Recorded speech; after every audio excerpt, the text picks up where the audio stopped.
Alright, late November, this is the next turn. As you can see, nothing happened on the Eastern Front in Virginia. We have 1,300 power force. He's got 1814, 3121 here with McDowell, and then we've got 2,000 with Beauregard.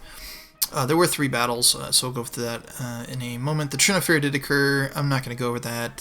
For those of you familiar with the game, you know what that is. For those of you that aren't, basically just what it was a couple of ambassadors from the Confederacy going to England. They were seized by the Union. The British made a big deal about it, and they were released. Basically averted a potential conflict between the British and the Union. As you can see, nothing happened here. I'm just going to give just a really quick overview of the scene here, and then I'm going to show you the battles. So, no movement here. I will say I'm a little concerned about what's going on down here in Mobile. He's got a ship up in the coast here, as well as here, obviously. I mean, I obviously know that New Orleans is always the possibility of an assault, but him having this ship here, yeah, he knows this is weak, so it's possible he may land there at some point. It makes sense, because if you can take this rail line, then he's on my interior. So I am going to shift what is beginning to become my my response force west here, just in case he decides to make a move on Mobile. I would say I want Shelby leading this division, so I'm getting a little pressed for time with what he's doing over in Missouri/Kansas. I need to wrap that up here pretty quick so I can get him in a position to lead this division, so that I then can actually use this division when the time comes. Kentucky still is not seceded, which is good. Alright, so just really quick here for the battles. Let's go over the battles really quick. Okay, so the first battle was Shelby. He actually seized these artillery pieces, which is awesome. So those now are going to be a part of our army. So we got 3 artillery pieces, which, as you know, for the Confederacy, especially out in Missouri, it's a big deal. This may be a nice little... It may add some significant punch to our ability to take over these forts. We only lost 184 dudes. He lost 166. And we took the cavalry, which was right here at this fort that we are now sieging. Van Dorn also had a battle with Sumner. Looks like he tried to cross the river, did he? No, it doesn't look like he has a river crossing penalty. So I'm not sure what that's all about. Yeah, he didn't have a river crossing penalty, so I don't know how that battle actually happened. The reason I say river crossing, I'll show you in a moment. But we won, so 861 out of our 4,900. We had twice as many troops as he did, and so that's a really good result. We also had the wagon train, which helped as well.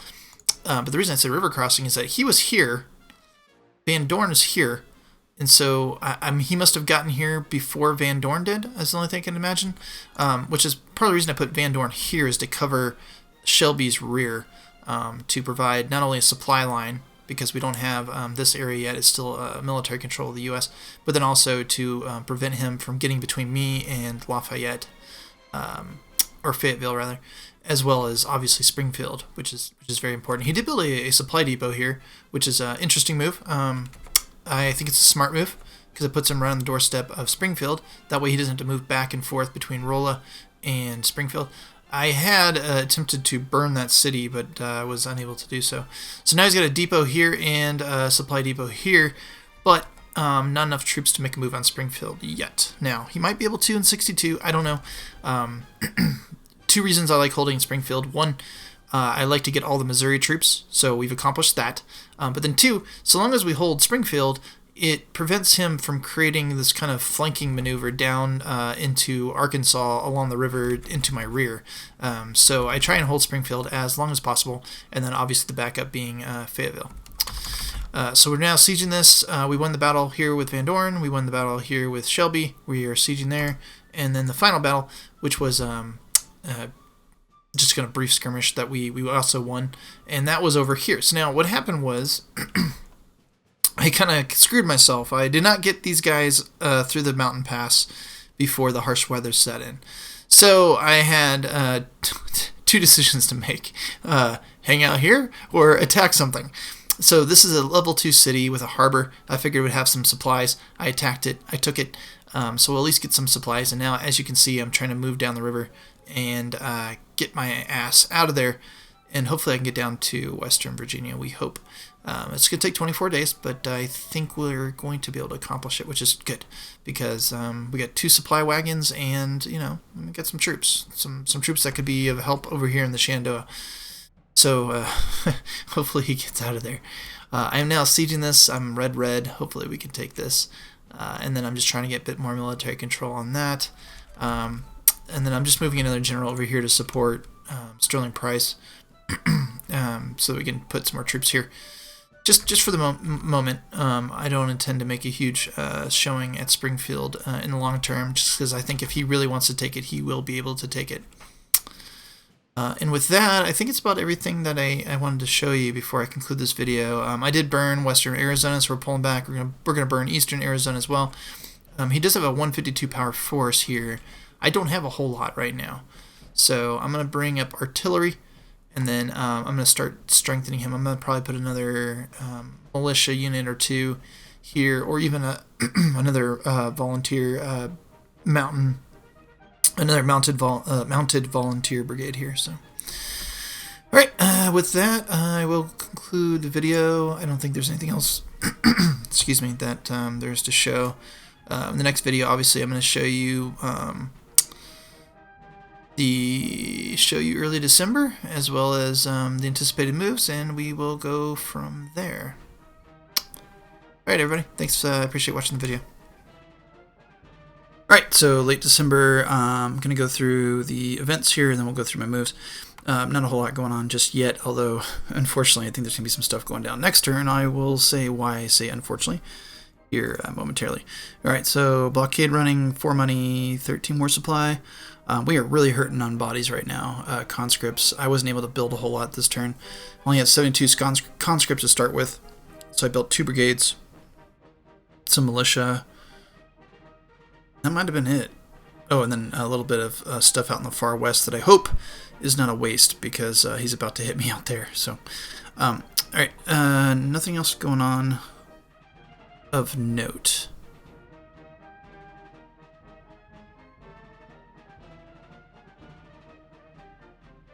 Does not look like it.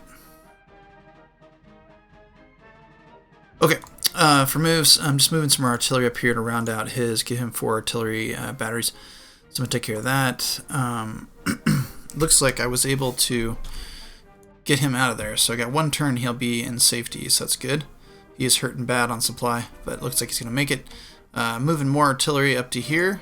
So I added more troops to his division, and then I also have more artillery coming. So this will be a pretty robust division, all things considered, it being only 61. Next step is to add a little bit more to Norfolk. Again, because if you have these 2 areas with artillery, he's going to suffer some significant hits if he tries to go up the river and make a run on Richmond. And quite frankly, even if he does, I'm pretty good with that, because in the next several months, I'm going to build essentially a response division or army up here that's going to be used to kind of hit wherever he decides to land anyways. I did send a scout up here to look and see what he's building. He doesn't have a whole lot on, honestly. He's only got 4 divisions, or brigades rather, up here in New York, and 3 in Pennsylvania. So that tells me, right here in Philadelphia, that he doesn't intend to do a landing, at least not in the next couple of months. Looks like most of his resources are committed to the front here. So he's probably going to take a pretty straight-on approach. He's got pretty robust force here. And I'm getting to the point where I'm debating whether I should just pull out. The problem is, until I have cores, it makes it very hard to defend unless I bring him out of the Shenandoah, and I don't want to do that. The only reason I'm considering pulling out at some point is this rail line here. If I lose Manassas, then it gives him the opportunity to flank Johnston. So what I'll more likely than not do is just hold here, make him attack me, and then I can always just pull back before he has a chance to flank me and pull back to, was this Newmarket, I think this is? Strasburg. Alright, tearing up the rail line as best I can here. Nothing else really going on over in the front, over here. I'm going to shift my response force back over to Montgomery. And I'm bringing Shelby down to, he's going to be the leader of that division.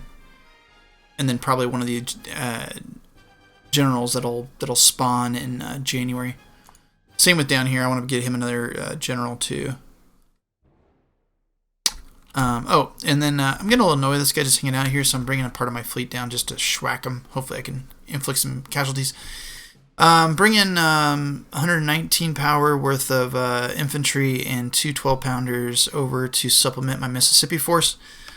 Right now he doesn't have a whole lot right here. He's got 3 regulars, very little in his town, and then he pulled out of here.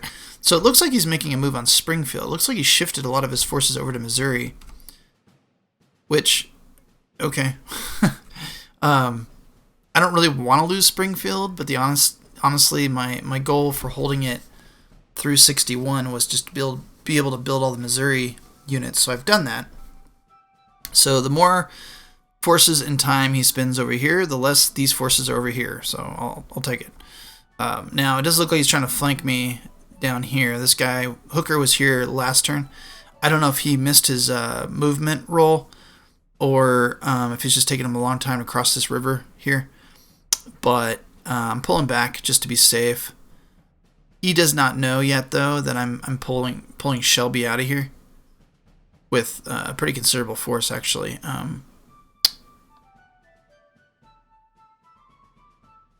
So it's the elite cavalry and then artillery pieces. So we'll see what he does with that. I'm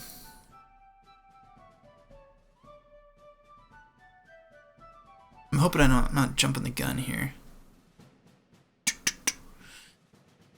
I mean, I don't want him to be able to flank me at Fayetteville or Fayette, Arkansas, but I also got these guys too that I can bring up his rear and burn that fort if he decides to go that route. So I'll play that game with him if he wants to do that. I need to get Shelby though over here so that he'll be available in the event of an assault. All right, the one other big thing happening right now is that he's making a move on Masilla, I guess you'd say, and it's not looking good for us. He's got 187 power force. He's got a couple supply wagons. I have no supply wagon. I'm just now getting around to building these. I'm still pulling him back. He's not going to be there anytime soon. So he may very well...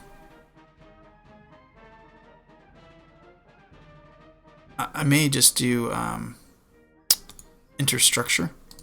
Yeah, we'll do that. I mean, I do have a stockade here, so there's at least that hope. But I don't have a supply wagon.